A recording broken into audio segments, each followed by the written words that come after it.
The Psych Sessions podcast is sponsored by STP, the Society for the Teaching of Psychology. That's APA Division 2.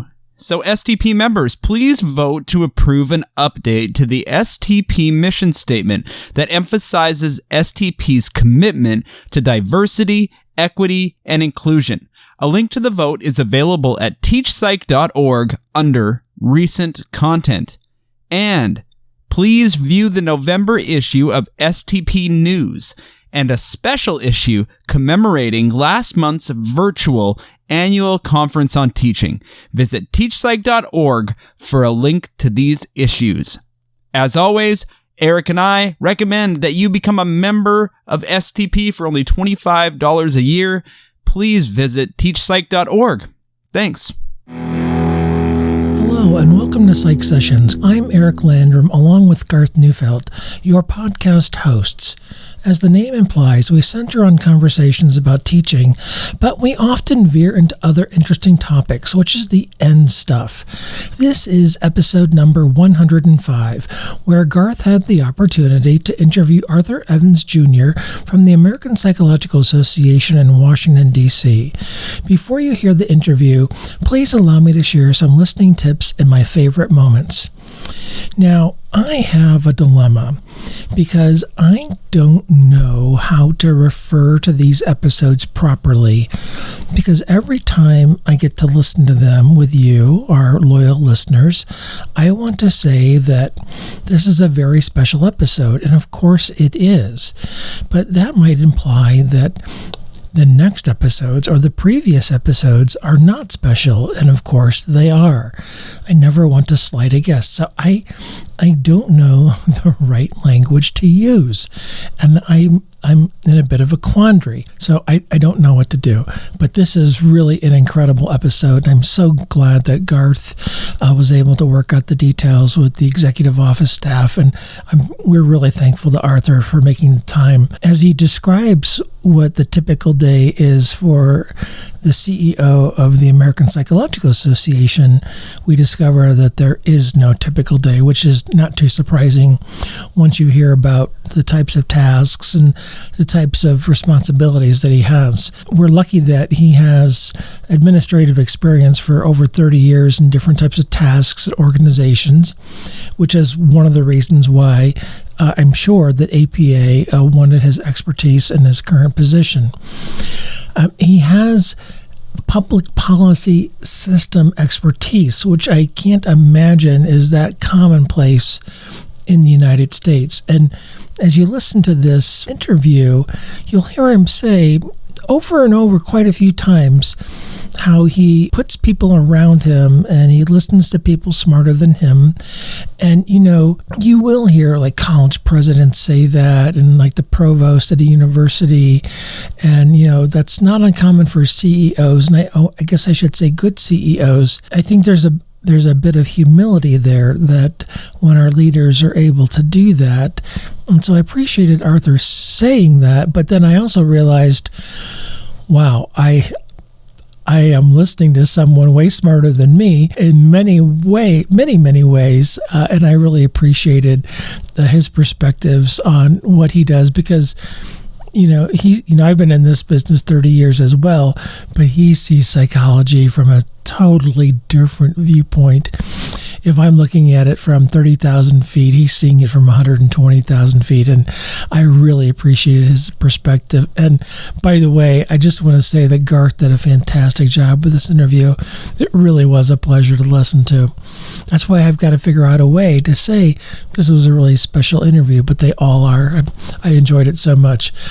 He did talk about the steep learning curve that he had coming into CEO. Obviously, with the timing of this, they did this interview. I'm recording this in November, obviously, and they recorded this before the election. We're releasing it after the election, November 3rd in the United States in the year 2020.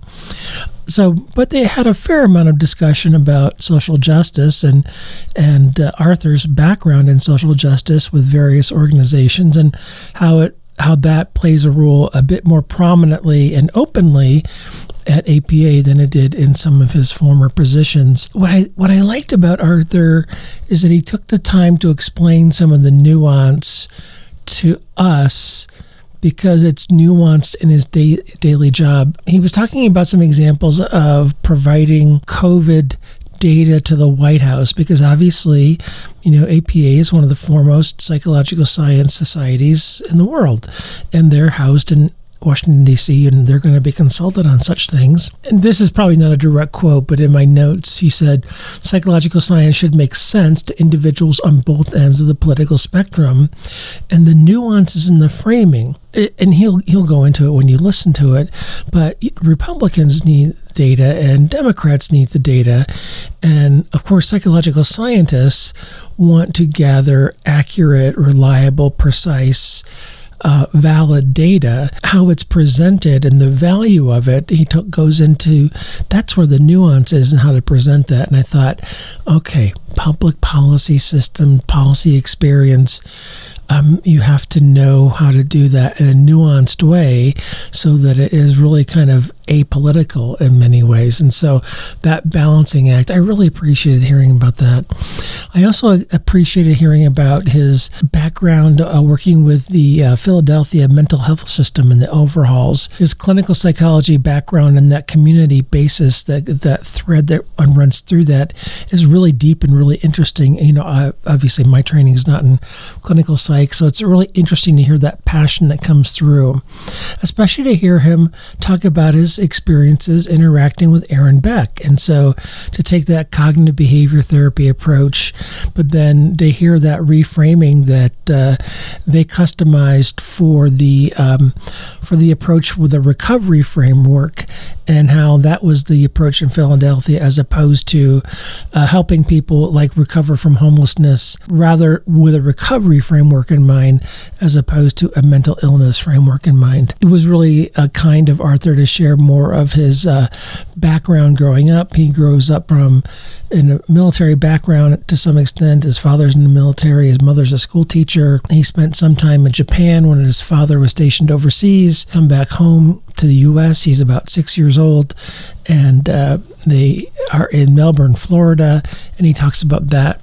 He also shares some stories about when he is old enough that when he comes back to the U.S., he enters into a segregated school system that is eventually, just a couple of years after he comes back, is desegregated. And so he talks about a story from that time that he can remember the experience and how it shapes a memory that he has still to this day. Just given the events of 2020 and current events, the Black Lives Matter movement, it was really poignant to listen to him talk about that. And, the social justice theme that Garth and Arthur had talked about really kind of connected in this interview. Arthur talked about his first major when he went to college. It was not psychology. I'll let you listen for that. In fact, when he goes off to college, he starts at a community college. And so community college plays an important role in Arthur's educational trajectory. And in fact, it's a community college instructor that really has an important conversation in Arthur's life that changes the trajectory from his initial major and encourages him to pursue psychology, something that he had identified that he was really passionate about. There's so many other things that I haven't talked about that I want you to enjoy towards the end. And I don't know if Garth led him there. I don't think so. But Arthur talks about the importance of skills and how psychologists are so skilled, but they lack abilities in selling their skills. They can't tell their skills stories. And I was just like, wow, I really need to get on a task force or something. And others in our fields of teaching of psychology feel the same way. I know Karen Brocky, listening to that interview, will go, wow, telling that skills story would make a lot of sense as well. And then there's a great quote towards the end, and I don't want to spoil it for you, but please listen for it. It's going to involve a Ferrari. Anyway, I've gone on too long. There's so much more, many more highlights I haven't touched on. This is just a wonderful peek into not only the complexity of an organization, but the complexity of serving as the chief executive officer to the largest organization of psychologists in the world. And we appreciate you, Arthur, and we appreciate you taking the time to talk to us at Psych Sessions. So please, everyone, enjoy. This episode of the Psych Sessions podcast is sponsored by Pearson Revel, which I think is a game changer for students and teachers. I started using Revel a few years ago, and I can't imagine going back to what I was doing before. Revel helps me feel more responsible as an educator, knowing that my students are receiving evidence-based learning experiences, like retrieval practice. The single best thing about it for me is that it gets students to read. Do you know how long it's been since I've said to a colleague, my students just won't read the book? Yeah, Revel helped me solve that problem. And with that out of the way, I have all kinds of freedom to design the course I want.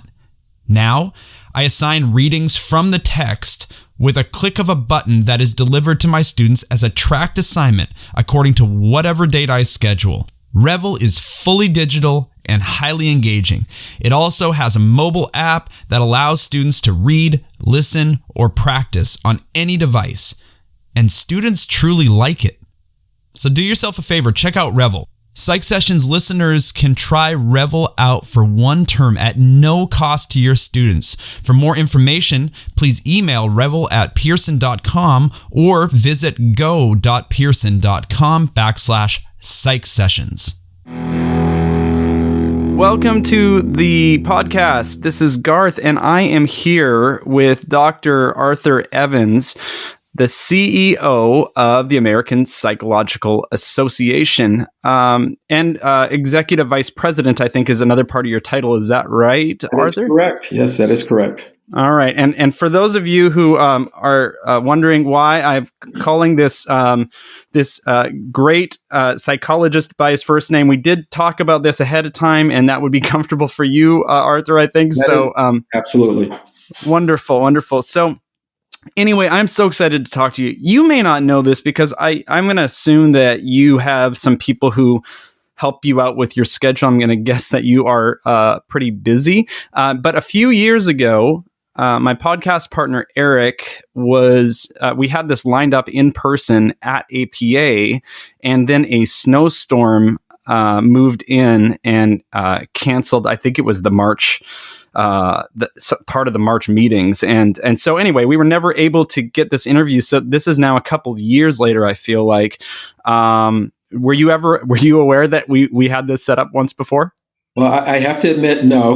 But you're right. I get up a lot of days and I just ask, okay, they point me in a direction and I go. So that's kind of the way the life of a CEO works. Well, that's amazing. And again, thanks to your team for making this happen, because I figured that was the case. And how we got onto your schedule today is a mystery to me, but I'm extremely grateful for it. And it's an honor to be talking to you. So, well, I guess my first question for you is what does a day, and you've already given us some insight into it, what does a day in your job look like on a regular basis? And I understand we are not in regular times at all right now, but let's say pre-pandemic, what does a day look like in the life of a CEO of APA? Sure. Well, the first thing is that there is no day that is a typical day, because issues are constantly coming up for the APA. But, I've been an administrator now for 30 years. Actually, my first position when I finished my internship was to be an administrator. I was the clinical director of a medical detox that we were bringing up in New Haven, Connecticut, where I finished my training.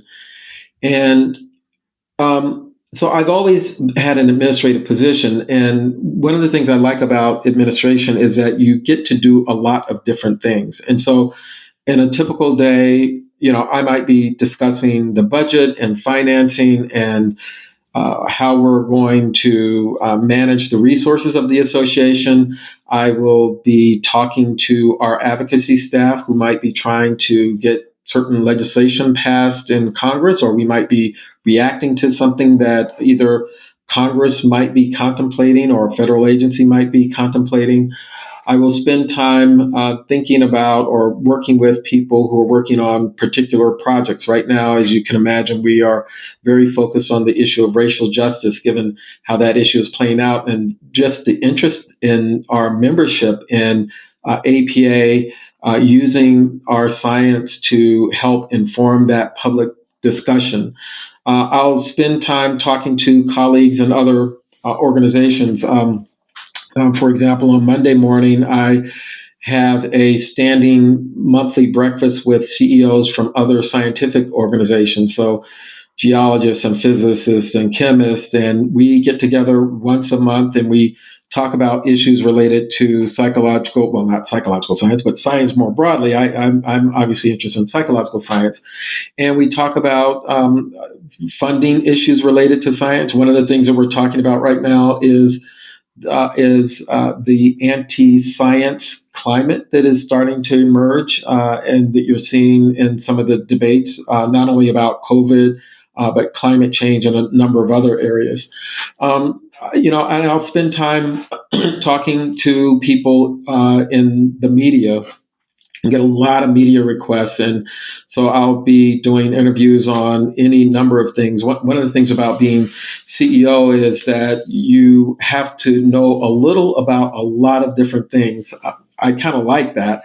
And so I will do interviews on anything from the psychological impact of COVID to climate change to, I got a request this week to talk about gun violence and people who have mental health challenges. So it's a real mix of things, and I like that. It's reflective, I think, of our discipline and profession, that we have such a broad range of interests in our field, and I really like that.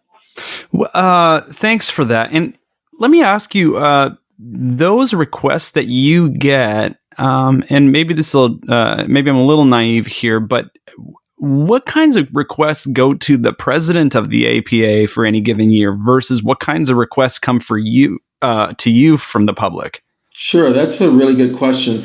I think it's in part what the issue is, and then it's in part what our expertise is. So I spent a lot of time in government and policy. Last 20 years before coming to APA, I was in public policy positions. And so typically issues that come to us about mental health systems, mental health policy. I just did testimony in Congress a few weeks ago, and that was all about mental health systems. So I tend to take those.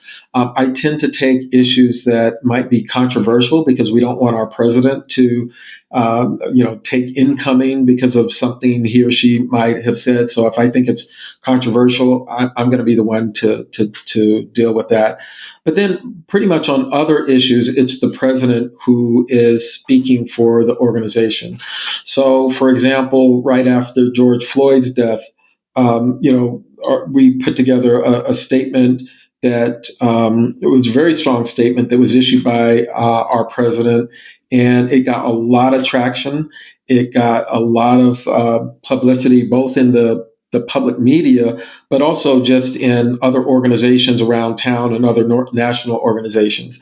When we have had another recent issue was, you may recall a few weeks ago, the president was putting forth a policy to limit the visas of people who were students in the country, and making it difficult for those students who had only virtual classes. And we took a very strong stand on that. We were one of the first people out of the gate. Our president made a statement, Sandy Shulman, and because we were so quick in getting our statement out, we were cited. And in fact, we were the only organization that was cited in some of the publications that came out about that. So we try to divide it up in a way that we get our message out. And I think we do a great job of doing that. All of the presidents that I've worked with have been really good about us, speaking for the organization and, sort of dividing up the work as it comes in. When I talked to Jim Diaz at APA, we interviewed him for the podcast. I I asked him, I said, how do you keep track of everything that is going on? Even when in his former role, I was wondering how he did that. And you talked about this a little bit, which was that you like to know, to have kind of maybe some knowledge of a lot of different things that are going on in APA, but obviously there's a depth of knowledge that must be going on in our 52 divisions or even just locally in your building that you don't know. So how do you get caught up to be the mouthpiece and the representative in those situations? How do you, because you're asked, not that you're not an expert, but you can't be an expert on everything. Exactly. So, right. So how do you manage that? Yeah, well, one of the skills you have to develop as the leader of an organization is to the ability to sit and listen to people who are much smarter than you about a lot of issues, get the essence of that, and then be able to go out and talk about it. And it's one of the challenges with being trained as a psychologist, because in my background, I was actually trained in experimental before I went into clinical. And we're very conservative. We are very conservative. We will not go beyond what the data says. We will not speak on issues that we're not expert in. I mean, there are a lot of things that are a part of our culture as a discipline that actually work against us when we're in these kinds of positions. And so one of the things I've actually enjoyed is being able to or learning how to speak to different audiences. And so if I'm speaking to a group of academics, my threshold for what I'm going to say is very different than when I'm talking in the media. Not that I'm saying anything that's inaccurate, but I don't have to put in all of the nuances that will get lost by the public.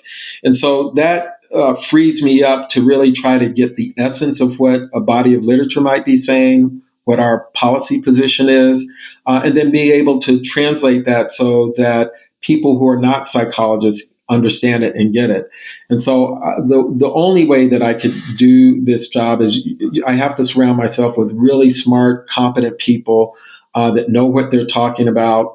So on any issue, if an issue comes up, we either have staff, and often we will go to our membership, talk to folks, get the main points that we ought to be making, summarize those, talk about how we want to communicate them to the public, and then we go out and do it. And so that's the only way that this works, is that you really have to rely on the people around you. And fortunately, one of the great things about APA is that we have just an incredible brain trust. I mean, you just think about 54 divisions, people who are expert, world-class experts in so many different areas, and then a really highly competent staff.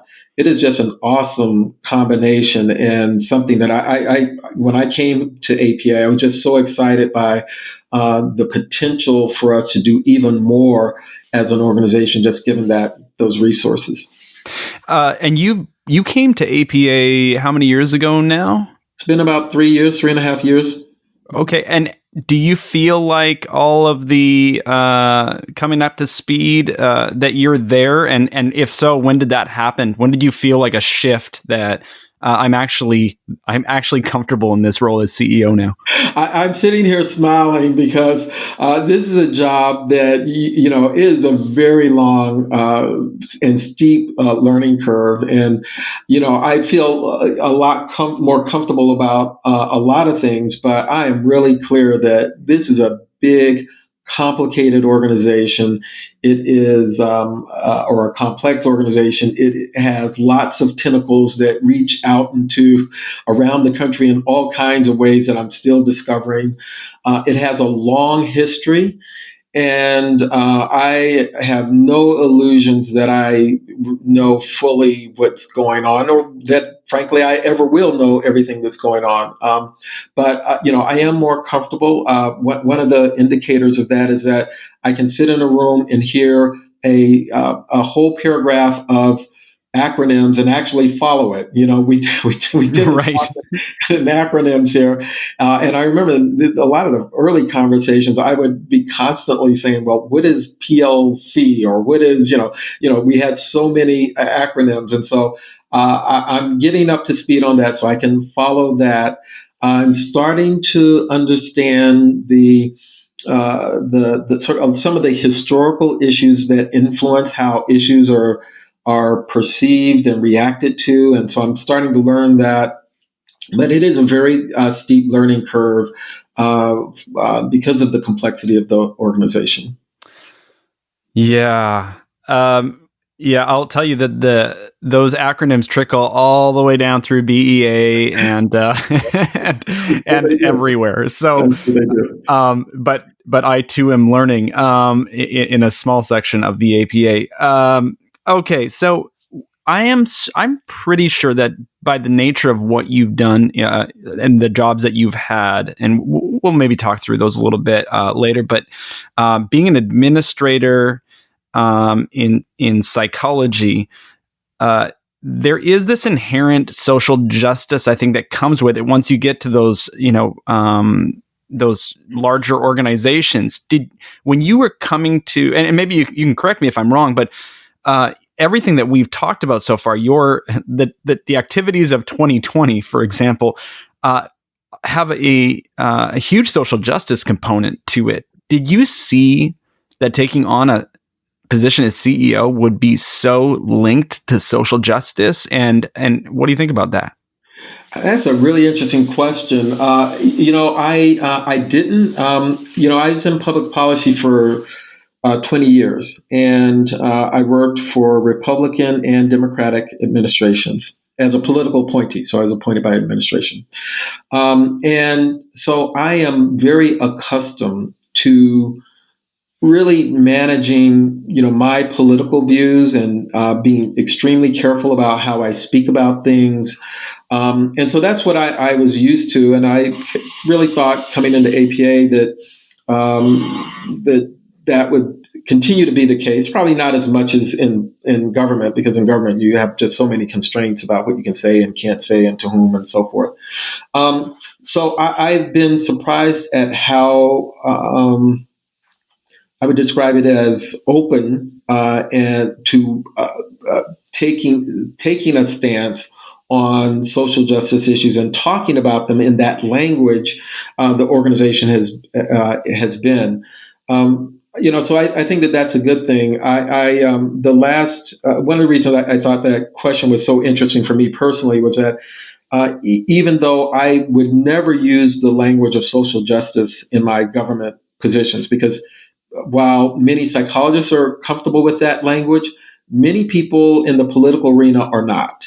Right. And that terminology can get misinterpreted. So I never use that language to describe my work.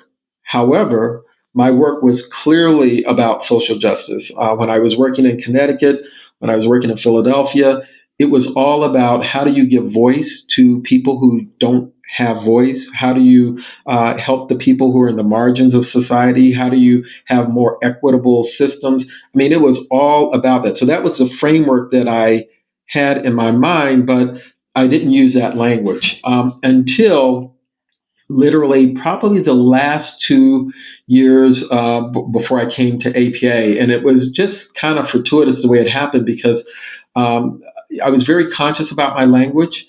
And all of a sudden, in the last 2 years of my tenure in Philadelphia, I started to get these requests very specifically asking me to talk about social justice.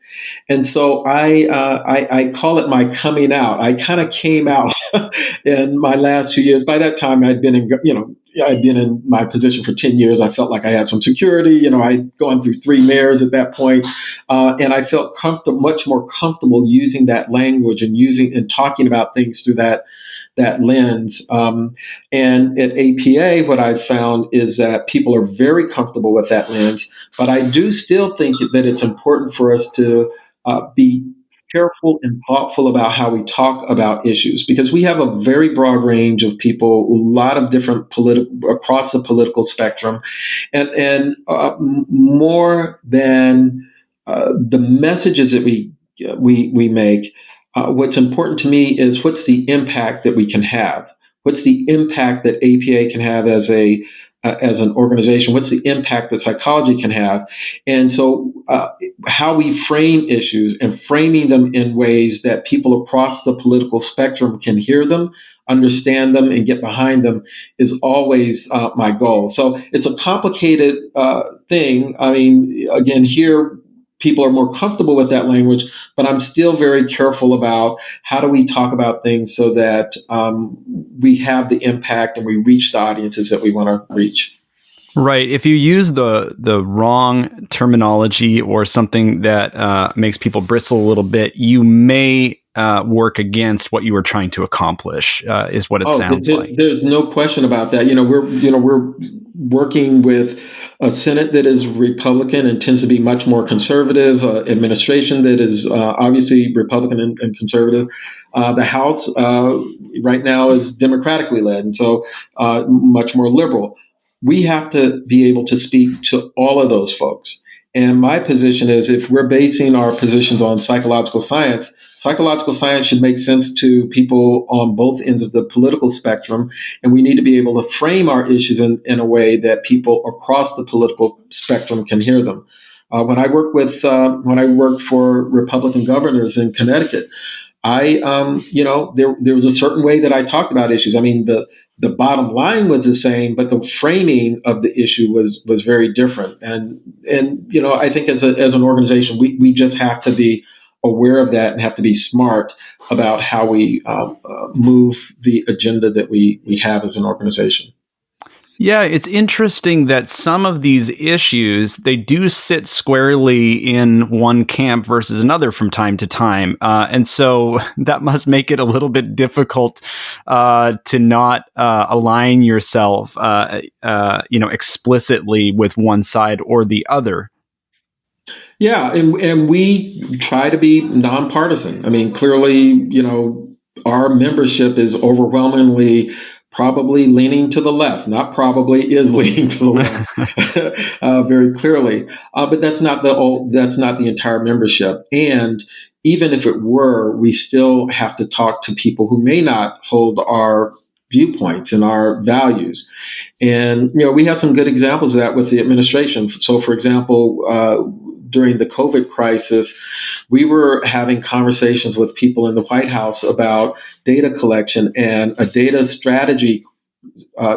collection strategy that could address some of the inequities that we were seeing and how COVID was playing out in communities of color, right? So, that is very clearly an issue that people who are probably more liberal and to the left would hold dearly and would think is important. But the way we talked about it and framed it, I think we framed it in a way that that not only would people on the left be very interested in that, but people across the political spectrum would be interested in the way we talked about it. And I don't want to communicate that people on the left or on the right don't think about inequity, because I don't think that's true. But the way we talk about it has to be different because people are coming at that issue very differently.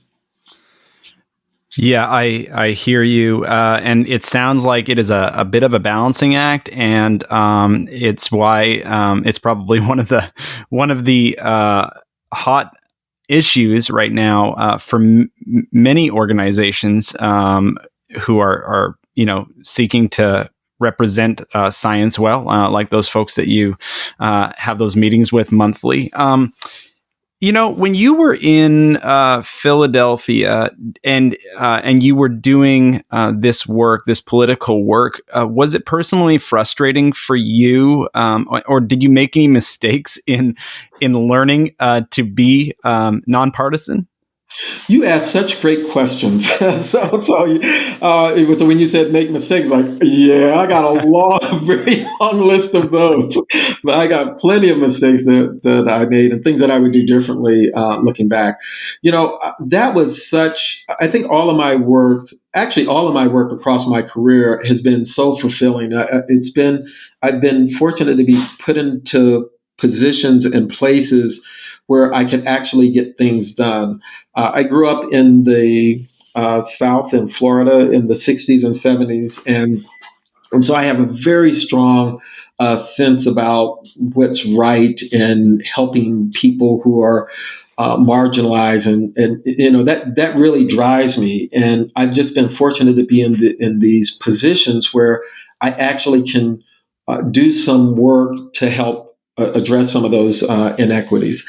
And in Philadelphia, when I was hired, similar to being hired at APA, when I was hired, it was with the explicit charge that I was supposed to help take the service system in the city to the next level. Now, Philadelphia has a very unique system. It's essentially a single payer public system. It's about, when I was there, it was about $1.5 billion budget, which is, there are most states, there are probably only 2 states that have a behavioral health budget that's bigger than the city of Philadelphia's. And there's a long story behind that, but it's because of the way the city was very smart in terms of how it integrated Medicaid into its other funding streams. So we had a lot of resources, but we also had tremendous complexity and challenges. Philadelphia is the poorest of the top 10 largest major cities in the country. And what comes along with that are a whole host of issues, from homelessness to poverty to just so many challenges. Schools that were really challenged, both from an educational standpoint, but also all of the social and emotional issues that children who live in impoverished communities deal with.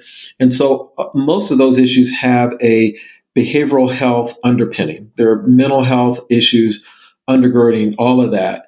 And certainly as you deal with people who have mental health issues, those issues impact on your ability to be successful and shape the approach that you're going to take.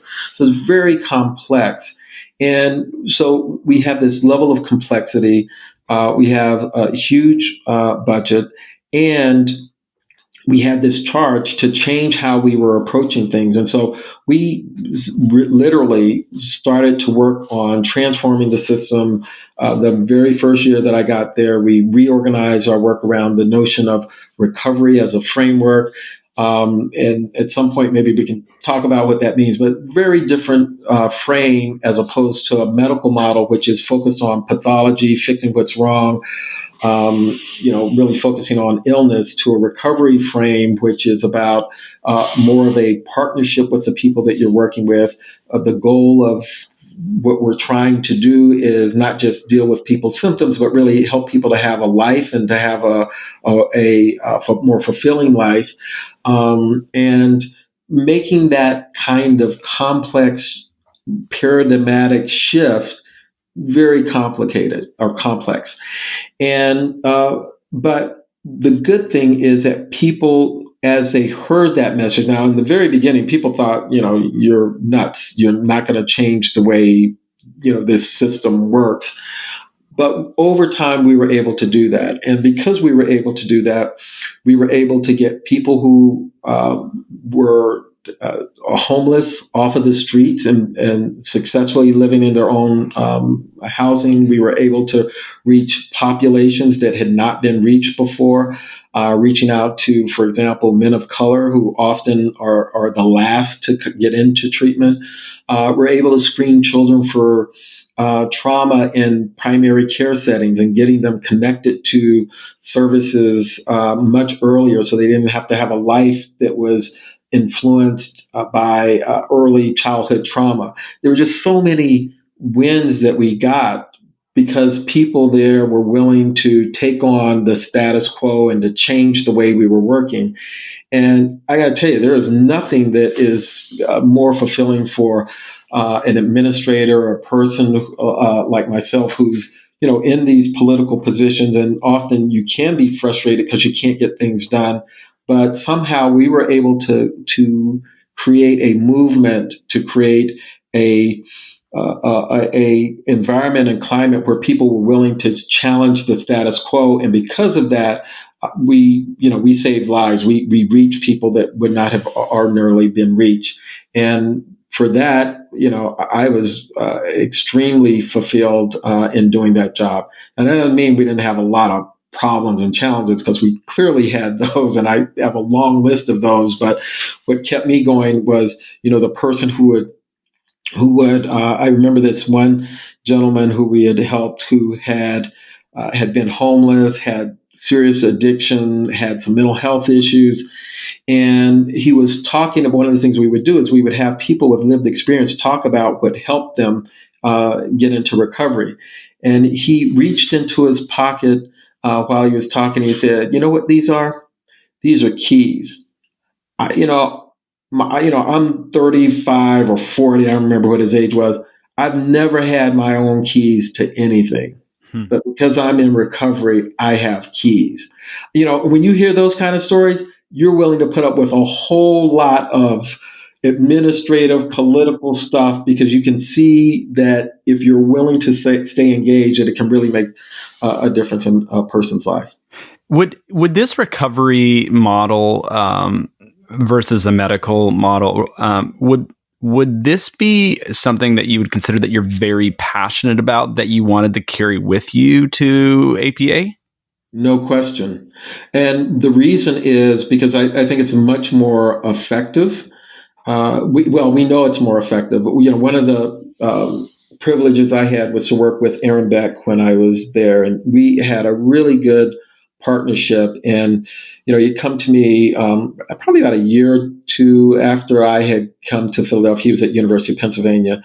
And, we talked about, let's partner to see if we can get more of the service system using CBT, using evidence-based approaches to treatment, which is right down, as experimental and psychologist, it was right down my alley. And so we formed this partnership.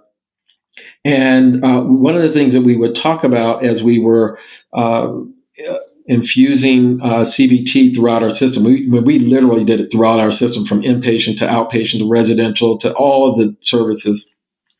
But as we were doing that work, one of the things that we talked a lot about is that, we are working from a recovery framework. And what happened over time as we were working with him is he evolved this, what he calls cognitive therapy R, which stands for recovery.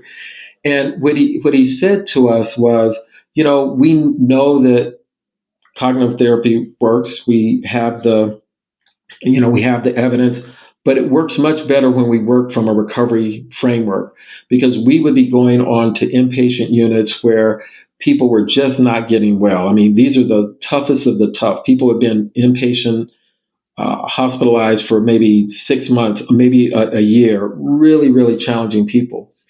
And rather than coming in from a medical model and sort of just trying to treat people's symptoms, what we did was to train everyone on the unit, psychiatrists, psychologists, nurses, everyone, even the people that brought out the food, on the approach.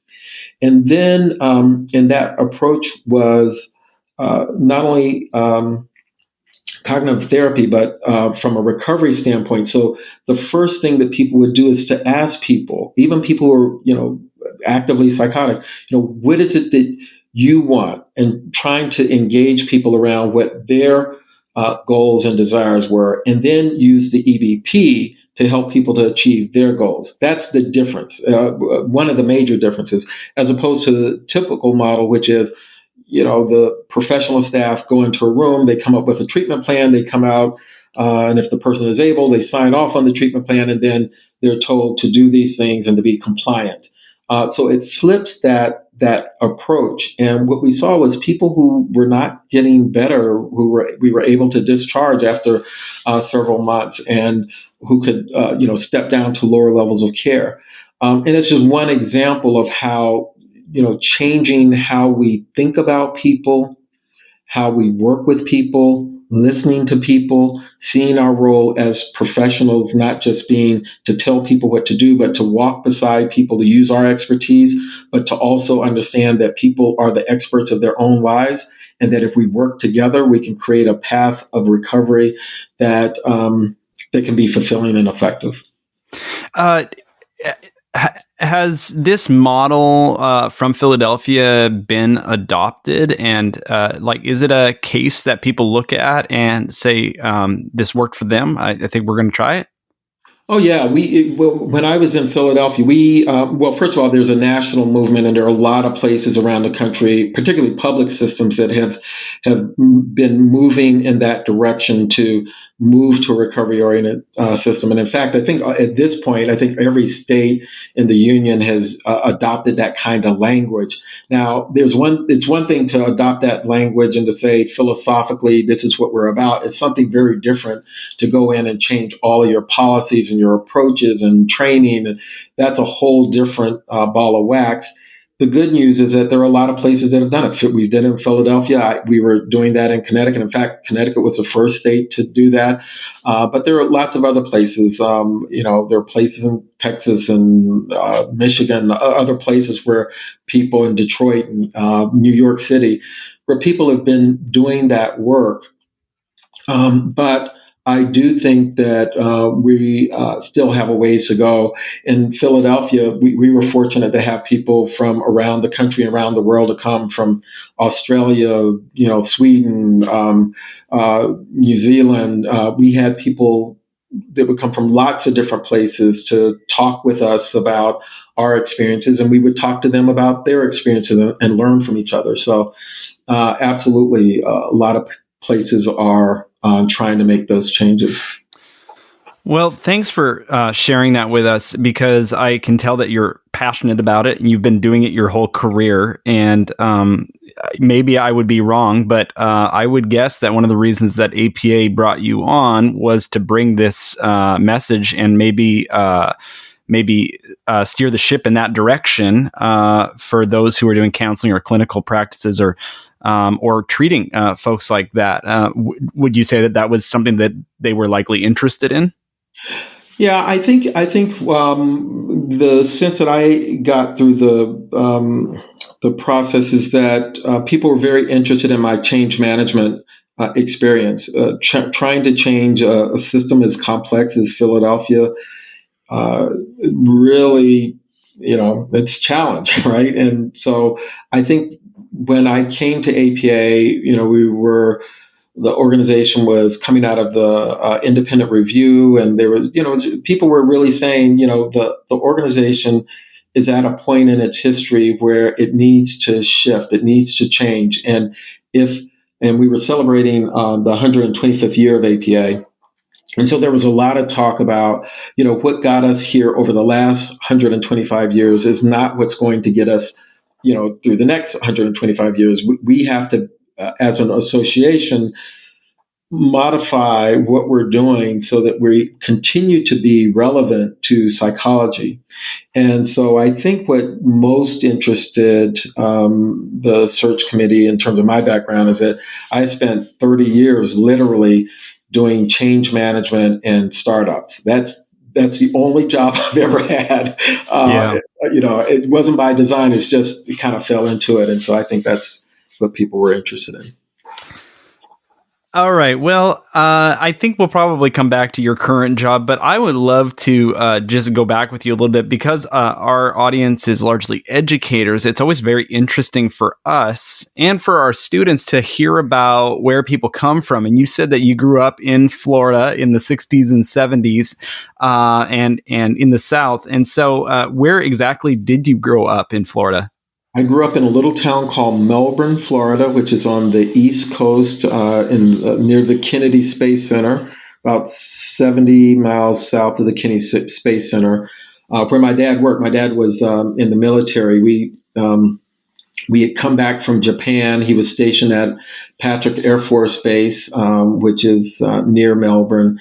And my dad decided that he wanted to he didn't want to keep moving his family around, so he found a house for us in Melbourne, and he continued to be stationed all over the world, and that's where I grew up.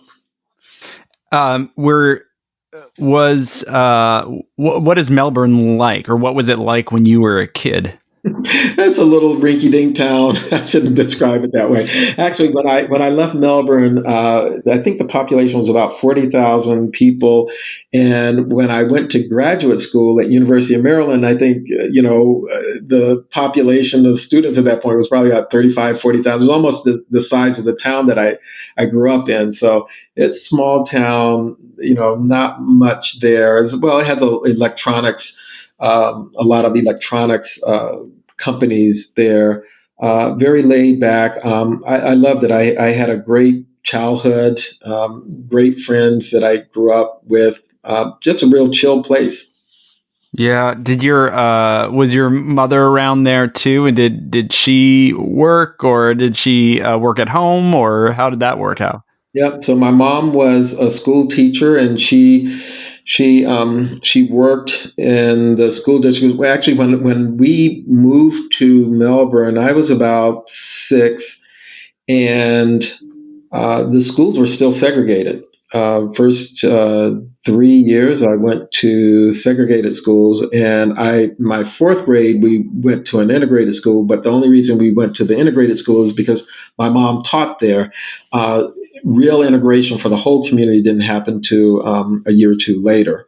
So she was a school teacher, and it's fun when you grow up with a school teacher. Your language gets corrected all the time. So did she ever teach you?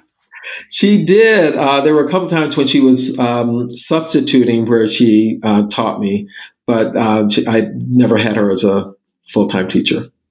Do you remember anything stick out to you about going to an integrated school or a segregated school back then? Because you were still pretty young at the time. Yeah, still pretty young. There was one experience that was really interesting to me that I reflect back on now. When I was in, I think it was maybe 2nd grade, the class that I was in was too large, and they needed to split up the class. And I remember them splitting up to, like, one class was going to be sort of the higher class, and the other class was, for kids that were a little more behind. And I remember even this, again, I was probably 2nd grade, and I remember this really light-skinned person being put in the slow class.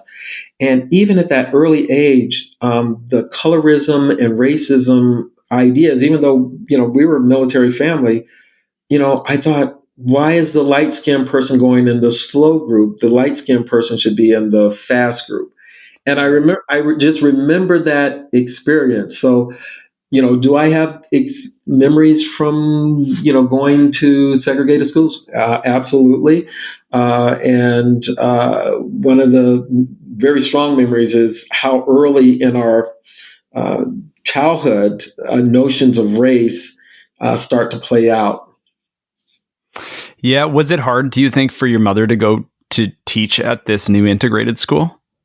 I don't think so. Because we were a military family, when we were in Japan, before we came to the U.S., she taught actually for the University of Maryland. She was teaching servicemen, I guess, courses, I don't know, in English or something.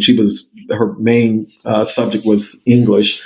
And so she was quite comfortable, as far as I know. Does that University of Maryland teaching those folks, does that have anything to do to the fact that you went there? It had absolutely nothing to do with that. In fact, I didn't even know that until I got accepted to Maryland. She said, "Oh, I used to teach at the University of Maryland in Japan." I was like, "Oh, okay." Wow. That's pretty random. It was pretty random. Okay, so you grow up there and you spend your high school in Florida as well, in Melbourne. Mm-hmm. Yeah, and then did you decide to? I think I looked up your. You moved to the West Coast. I'm sorry, no, you were on the East Coast of Florida, so you moved closer to Miami. Is that right? Yeah, so I actually started majoring in music when I finished school, and because I didn't really know what I wanted to do when I grew up, after 1 year of being, I got a scholarship at a community college, and so I had my community college paid for because I was in the band and majoring in music. And after 1 year, it was clear to me that I was not going to make it as a musician. I was just like, this isn't going to work. And I had this really fortuitous thing. I just think it was, divine intervention. It was the very last day before the community college was going to shut down for the break, before the summer classes. There was literally no one on campus. I don't remember why I was there. I was probably trying to turn in a paper or something. And I just happened to run into my general psych teacher. And she asked me what was I going to do. This was after I'd been there 2 years, and I literally was just going to come back to community college and try to figure out what I wanted to do because I didn't know what I wanted to do at that point. And I said, I really like psychology. I love it, but you have to stay in school too long for that, and I don't know if I want to do that. And so I'm just going to come back to community college and do a third year of community college. And she spent about 10 minutes talking to me, encouraging me to go on and become a psychologist. And she told me about two schools. One was Florida State and the other was Florida Atlantic University. And now everything is relative, but I'm in Central Florida right now, and I'm thinking Florida State is too far north. It gets too cold up there. So I didn't even look at Florida State. I just looked at FAU, Florida Atlantic University. I loved it, and I went there, and it was an experimental program. I'd never heard of experimental psychology. I was going to be Bob Newhart. That's the only psychologist that I knew. Of course, from television. I was just going to be a therapist, and I get there, and there are absolutely no therapists, not one. They're all, experimental people, and I ended up loving it. I got a master's. I co-opted at the Army Air Medical Research Laboratory. Just really loved that experience. Wow. Yeah, it's interesting how certain conversations can really just set us on a different path. And we hear that come up over and over again on this, and particularly the power that teachers and advisors have to speak into their students' lives in this way. So that's really cool. So after you finish your master's degree, and then how did you choose your next program? Well, when I finished, I really was a little bit conflicted because I love cognitive, and my thesis was in computer-assisted instruction, and I was really interested in emerging artificial intelligence in that area.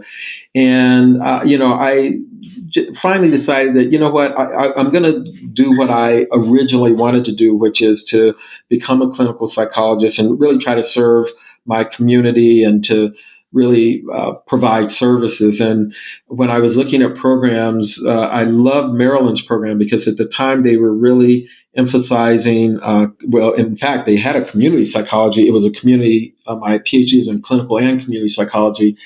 And so it had that sort of community orientation. They had a big emphasis on diversity. And in fact, I loved the class that I came in with, people, different sexual orientations, gender, and, they just had a lot of diversity, put a lot of emphasis on that. And I thought that really enriched my experience having that kind of diversity. And so I was fortunate to get into the program and loved it. I thought it was a great preparation for ultimately what I ended up doing. Yeah. So, and then from there, I just one thing leads to another, and then it's Connecticut, and then it's Philadelphia, and then it's Washington D.C. Is that right? Yeah. So, what happened was when I was at Maryland, I actually did an internship at APA. I worked with Ellen Garrison, who I continue to work with now. But wow.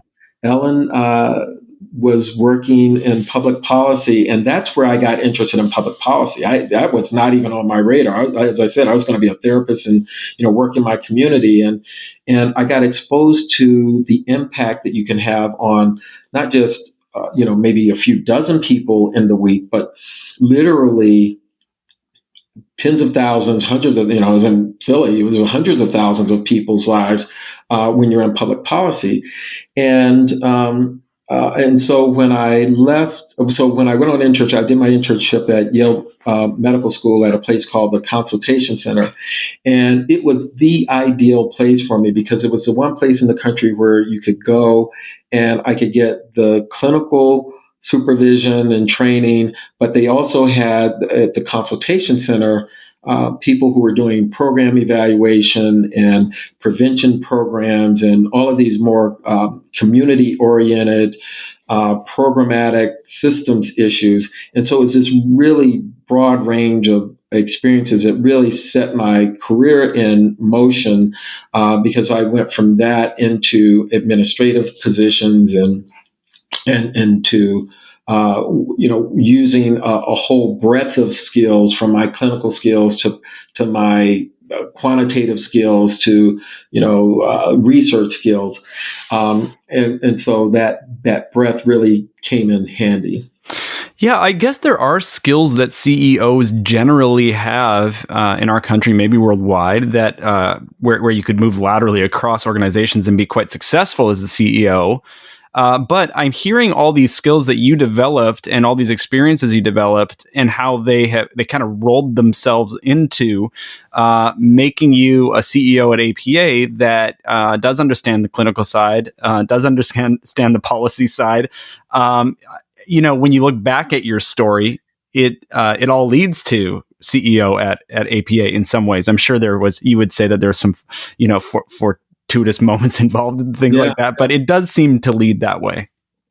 Yeah, I absolutely, I think it does because, looking back on it, I mean, my training in experimental is really helpful. I feel very comfortable, in the research arena and talking to research. In fact, I did research throughout my career and was fortunate enough to, even though I was in administrative positions, continue to publish and to write. I trained, different medical schools as I was in New Haven and in Philadephia. And, that breadth is one of the reasons that I am such a proponent of psychologists going into public policy positions. My observation, especially when I was in Philadephia, but also in Connecticut, is that we have a lot of skills that we undersell, that we don't value often enough, in my view. Our ability to conceptualize is something that is bread and butter for psychologists because we don't deal with a lot of physical phenomena. Most of the things we have to come up with a construct to understand it. And, we don't, I think as a field, understand how important that skill is because when you work in a public policy arena, it is all about concepts and trying to figure out and understand phenomena and coming up with solutions to complex sets of issues. That's stuff that psychologists do quite regularly, but we need to understand how to translate that training that we have and that skill set to these other kinds of environments. Having quantitative skills, I mean, we take for granted, people know what a standard deviation is. Believe me, 99% of the people who work in government don't know what a standard deviation is. And they'll look at two numbers and say, these two numbers are different. And I'm saying, no, those two numbers probably aren't different. Those two groups are the same. I mean, so there's some basic skills that we have that would really help us, that I think really help us in public policy and administrative positions. But I don't see enough, in my humble opinion, psychologists moving into those arenas where we can be at the table and we can use the skill set that we have to deal with a lot of issues that governments deal with. Well, I'll tell you, there are some teachers who are listening to this right now who are passionate about what you're talking about and who are probably applauding or wooing out loud right now, because this is really where we feel like undergraduate psychology needs to go, is to really leave students with a knowledge and train them to be able to articulate the skills that they are going out into the workforce with. And so thank you for mentioning that. We totally agree. Hey, before I let you go, I just thought I thought that I would ask you a kind of fun question at the end here. And that is being CEO. Now, your job in Philadephia, you worked with mayors and I'm sure very many important people, but the position at APA has had to put you in the room with some really, really interesting people. Was there ever a moment in the last few years where you were in a room with someone where you thought, "Wow, this is surreal right now"? I don't know if I had the surreal experience, but I think the overwhelming experience that I've had, particularly when it comes to our members, is just how smart our members are. How many members? Let me put it a different way. How many members who we have who are really smart and brilliant in so many different areas. And, I was fortunate in all the places that I've worked. I've always worked with really high performing people who are really good, both intellectually and as people. And so I'm accustomed to that, but but I'm also just really impressed with how many really smart people there are in our field. And that's probably the closest to a surreal experience I have. It's like, so what I think about every day then is, and this is my view about APA. APA is like, my view is like driving a Ferrari to the grocery store, right? It can do it, but it can do a whole lot more, right? Right. And so the way I look at the job is, how do we unleash the intellectual ability and talents of our members and staffs in ways that we can really have the kind of impact that psychologists want to have. We went through a very extensive and are in the process of implementing and transforming the organization around new strategic priorities. And as you look at those priorities, the old APA can't achieve those priorities, not because we're not a good organization, but because we're not optimized around these new priorities. And so what I think about every day is, how do we tap into that? How do we tap into that and have the kind of impact that as we were going through the planning process, psychologists said to us over and over again, we want to see psychology and psychological knowledge applied to these real world problems that we see. We know that there's a body of knowledge here that is relevant, but often it's not getting connected to the issues that we're dealing with in our society. And so people said, we want to have impact. And so the real issue for us is not, do we have the ability to do these things? It's how do we organize ourselves to actually have the impact that many of our members want us to have. Well, thank you, and thanks for that. And I know that you are so quick to say that you have many, many smart people around you who are doing great work. But personally, I am glad that you are in the position that you're in, doing the things that you're doing on behalf of psychologists. And so thanks for that work, and thank you so much for taking the time to join me today. And I guess I'll probably bump into you around the halls of APA when the world gets back to traveling, and I'll look forward to that someday. Well, thank you. It's an honor to be asked to do this, and I appreciate you spending time. You had some really great questions that made me think, so I always like that and appreciate that. Thanks, Arthur.